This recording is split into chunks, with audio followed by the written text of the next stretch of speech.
Daniel chapter 6. It pleased Darius to set over the kingdom 120 satraps to be over the whole kingdom, and over these 3 governors, of whom Daniel was one, that the satraps might give account to them, so that the king would suffer no loss. Then this Daniel distinguished himself above the governors and satraps, because an excellent spirit was in him, and the king gave thought to setting him over the whole realm. So the governors and the satraps sought to find some charge against Daniel concerning the kingdom, but they could not find a charge or fault, because he was faithful, nor was there any error or fault found in him. Then these men said, "We shall not find any charge against this Daniel, unless we find it against him concerning the law of his God." So these governors and satraps thronged before the king, and thus said to him, "King Darius, live forever. All the governors of the kingdom, the administrators and satraps, the counselors and advisers, have consulted together to establish a royal statute and to make a firm decree, that whoever petitions any god or man for 30 days, except you, O king, shall be cast into the den of lions.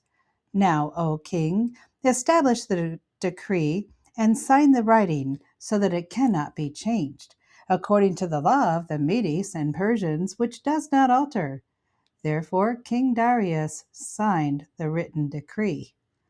Now, when Daniel knew that the written decree was signed, he went home, and in his upper room, with his windows open toward Jerusalem, he knelt down on his knees 3 times that day, and prayed and gave thanks before his God, as was his custom since his early days. Then these men assembled and found Daniel praying and making supplication before his God. And they went before the king and spoke concerning the king's decree. "Have you not signed a decree that every man who petitions any god or man within 30 days, except you, O king, shall be cast into the den of lions?" The king answered and said, "The thing is true, according to the law of the Medes and Persians, which does not alter." So they answered him and said before the king, "That Daniel, who is one of the captives from Judah, does not show due regard for you, O king, or for the decree that you have signed, but makes his petition 3 times a day." And the king, when he heard these words, was greatly displeased with himself, and set his heart on Daniel to deliver him, and he labored till the going down of the sun to deliver him. Then these men approached the king and said to the king, "Know, O king, that it is the law of the Medes and Persians that no decree or statute which the king establishes may be changed." So the king gave the command, and they brought Daniel and cast him into the den of lions. But the king spoke, saying to Daniel, "Your God, whom you serve continually, he will deliver you." Then a stone was brought and laid at the mouth of the den, and the king sealed it with his own signet ring and with the signets of his lords, that the purpose concerning Daniel might not be changed. Now the king went to his palace and spent the night fasting, and no musicians were brought before him, and his sleep went from him. Then the king arose very early in the morning and went in haste to the den of lions. And when he came to the den, he cried out with a lamenting voice to Daniel. The king spoke, saying to Daniel, "Daniel, servant of the living God, has your God, whom you serve continually, been able to deliver you from the lions?" Then Daniel said to the king, "O king, live forever. My God sent his angel and shut the lions' mouths, so that they have not hurt me, because I was found innocent before him. And also, O king, I have done no wrong before you." Now the king was exceedingly glad for him, and commanded that they should take Daniel up out of the lion's den.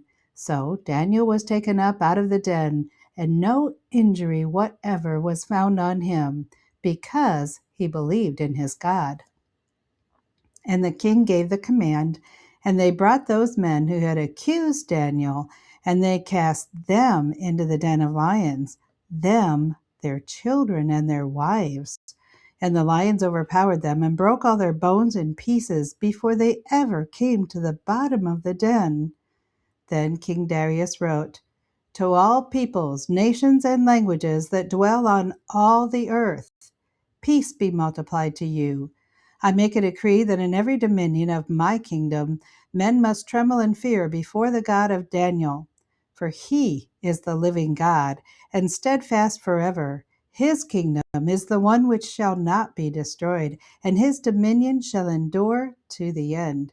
He delivers and rescues, and he works signs and wonders in heaven and on earth, who has delivered Daniel from the power of the lions." So this Daniel prospered in the reign of Darius and in the reign of Cyrus the Persian.